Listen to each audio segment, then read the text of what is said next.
There were many memorable games for the Sega Master System, but whenever you ask anyone about good RPGs for it, the same titles always seem to come up. Things like Phantasy Star, the elusive Golden Axe Warrior, or the Master System port of Ys the Vanished Omens. Though many of these are noteworthy titles, there's a short list of other wonderful Master System adventures that may capture the heart of lovers of 8-bit RPGs. One in particular that quickly became one of my personal favorite games follows the fantastical adventures and exploits of the Canadian rock band Rush. The 10-hour game follows their epic journey to find and don their golden armor, and to go off to fight the Dark Lord Terrarin to restore peace to the Five Lands. Alright, so the game's not really about Rush at all, but come on, look at the side-by-side. The mullet must be what grants them their legendary power. Speaking of the 80s and fantastically large hair, Miracle Warriors is a turn-based RPG that was originally released for the PC-88 in Japan in 1986, followed by a translated release on the Sega Master System in 1988. The game opens with a request from the king to seal up the recently opened, and aptly named, Pandora's Passage, through which horrible beasts and monsters are entering your character's world and wreaking havoc. After getting some vague instructions, your character is sent off on a quest to restore the seal, locate 3 companions, and fulfill the prophecy of the 5 lands with nothing but their bare fists and a lot of gusto. Though the story and premise feel familiar enough, Miracle Warriors comes with all kinds of quirks that can make the game as equally charming as it is sometimes frustrating. The interface for the game is unique from your typical top-down RPG. On the left side of your screen you can see the lay of the land and your party in its entirety, along with Aika, a fairy companion that helps you to interpret the language of the people and the monsters that you encounter. You navigate by using the D-pad, which changes your location on the map, designated by a white box on the 5x5 grid in the top right-hand corner. The game comes with a beautiful physical map which seems fantastic at first, but it'll have you shaking your head when you realize that barely any of the major towns or other points of interest are marked on it. There are castles, towns, caves, monument locations, and shops to be discovered. Of all the locations in the world of Miracle Warriors, caves in particular are a bit of a risk the first time you enter. Inside can either be an area to explore for treasure and other important items, or they can house an incredibly powerful enemy in the form of a senpai or hange that will very likely obliterate you and your party. There's no way to tell from the outside, so all you can do is hold your breath and dive in. Apart from the locations mentioned, the lands you travel through are covered in various kinds of terrain tiles, including fields, forests, deserts, mountains, rivers or lakes, and the deep sea. Unlike other RPGs where the monsters change based on which map region or continent you happen to be wandering around in, the random encounters in Miracle Warriors are dictated by the kind of environment tile your character is on when the battle launches. Earlier in the game, this can be pretty deadly if you happen to wander into the forest, desert, or mountain regions without being adequately prepared. Because you start the game with no armor, shield, or weapon, the game absolutely requires grinding to level up your character and to collect guilders, the game's currency. Unfortunately, it is possible to die within minutes after starting a new game. Even enemies found on field tiles in the starting area can be a little too powerful to successfully fight barehanded, meaning that you'll likely find yourself dead long before you have a chance to buy any equipment. The other setback early on is that you have to pay to be healed, so it's a constant battle between deciding whether you'd like to spend your money on implements to help you fight and protect you, or to keep your health up so that you don't kick the bucket in the first few minutes of gameplay. Along with guilders, the player can also accumulate fangs from combat. These are viewed as a sign of valor and can be traded in towns for 50 guilders apiece.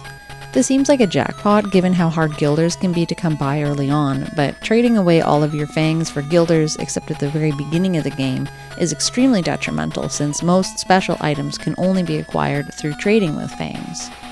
The game factors in a charisma rating for your character that's tallied based on the types of actions you take in battle. About 90% of random encounters involve an evil monster that can't be reasoned with through talking, but that other 10% involves merchants and travelers that give you tips and hints along the way. If you slay them, you'll get a huge, wonderful monetary reward, but your charisma will plummet. With little to no charisma, townspeople will shun you and won't sell you the essential items you need to move forward in your quest. As tempting as it might be to slaughter them after the 5 millionth time they give you the same piece of advice, it's really not in your best interest to do so. After pilfering the bodies of what probably feels like thousands of evil merchants, you'll finally be able to afford the thousands of guilders you'll need to get some equipment. Unfortunately for you though, the armor, shield, and weapons will slowly deteriorate every time your character attacks or is hit in battle. Miracle Warriors is not like other games where enemies regularly miss in battle. It's likely they're going to hit you every single turn. If your weapons break, they thankfully don't disappear, but you'll need to return to a town to see a blacksmith to have your items repaired. The cost to repair items is fairly steep, so your best bet is to try to hire a blacksmith to join your party who will repair your weapons on the go for a one-time lump sum of 12,000 guilders. Considering that each battle in the early parts of the game generates very few guilders or fangs, affording this luxury takes a lot of grinding. It's completely worth it though, so if you're planning to play the game through, I'd recommend taking the time to do this.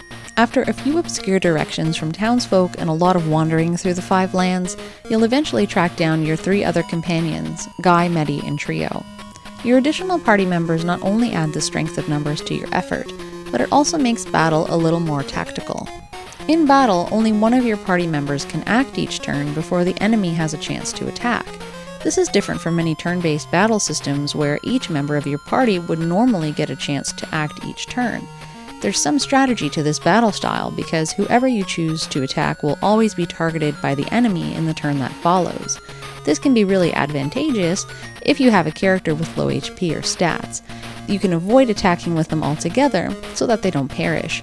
Keep in mind though that this counterattack battle-like pattern only applies if the enemy is attacking your party physically. All enemy magic attacks in the game affect all party members and can be very devastating if you happen to get caught off guard. Experience and levels are gained actively during battle. Each character gains a slight amount of experience every other time they attack. Once a character's experience bar has completely filled, they move up a level with the expected increase to attack and defense stats and total HP. The only downside to this is that if you don't regularly use a character in battle, they'll never gain any experience. As new party members join your cause, they're always one level below your lowest leveled character and are considerably weaker. Though your new character may come close to death in battle, it's imperative that they take a turn in most enemy encounters to help them get stronger gradually. An unbalanced party toward the end of the game is really just a recipe for death. Along with physical attacks with weapons, the party also has a few magical items at their disposal. These can be bought from merchants in distant corners of the world or can be found as a random drop after defeating specific enemies. Each magical item used in battle knocks off a large portion of an enemy's health bar in one turn and grants experience to every party member when they get used. These items are essential when battling senpai and hange enemies that guard each character's legendary armor and shield upgrades. Because you're not able to heal during an enemy encounter until very late in the game, these battles are really just an endurance match to determine whether you or the enemy will die first. Without magical items as an advantage, your party will be slaughtered over and over again until you either find them or level up significantly. If one of your party members does happen to die on your quest, there's really only one place to resurrect him, and that's the Village of Restoration. The village is located in the middle of a bunch of treacherous mountain tiles. If you manage to survive the trudge over there, you'll find out the very horrible news that you need 30,000 guilders to raise your party member. If you thought 12,000 guilders was too much to pay to have a blacksmith on your team to repair your items for free, this extremely high cost for resurrection is considerably more outlandish. Your best bet is to reset and work from your last save rather than trying to farm money with a likely injured party and all the while not gaining any experience for your dead party member. Like many older RPGs, the game's translation to English can be a limitation from time to time.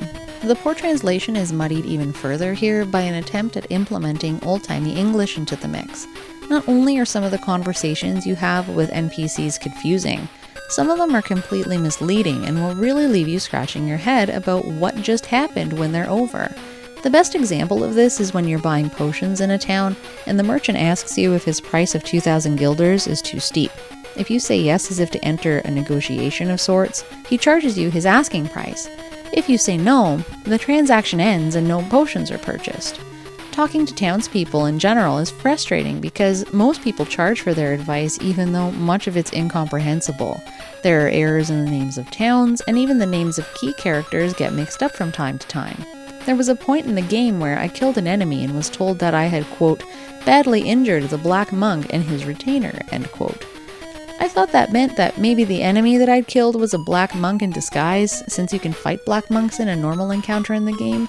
But no, it turned out that the black monk was actually my blacksmith, and that badly injured really meant that he was dead. I didn't realize what had happened until I was notified that my weapons were broken many battles later, which meant I had to go and scrounge up another 12,000 guilders to hire Blacksmith 2.0 to repair my weapons at the very end of the adventure. It was something that to me felt very unreasonable, and a little bit more work on the translation would have gone a long way, especially in these particular circumstances. The lead up to the end of the game is incredibly difficult. The enemies get much tougher, exploring is significantly riskier, and you're faced with a vague and poorly translated set of directions to the lair of the game's main villain, Terrarin. Once you do manage to find your way there and repair the seal, the game will treat you to a pretty fulfilling ending on the bright side. If there's one thing that Master System RPGs do well, it's an ending. Miracle Warriors is fantastic as a grand adventure, but it is unrelenting at times. The game barely looks after your well-being, but that's reminiscent of many RPGs released around the late 80s. Despite some of the translation problems I mentioned, the game's enemy sprites are some of the most beautifully rendered and creative that I've ever seen in the 8-bit generation. The soundtrack is packed with memorable music, and the gameplay formula is easy enough once the quirks are worked out. Although there are a few hard lessons to be learned during a first playthrough, the game's ultimately a good one, maybe even a great one, and I would say one that would likely be enjoyed by anyone that likes the challenge of 8-bit RPGs. I hereby bestow the prestigious award of Scariest Reincarnation of a Pokemon to Miracle Warriors, Seal of the Dark Lord. Check out this Rokank, also known as Nightmare Fuel Charmander.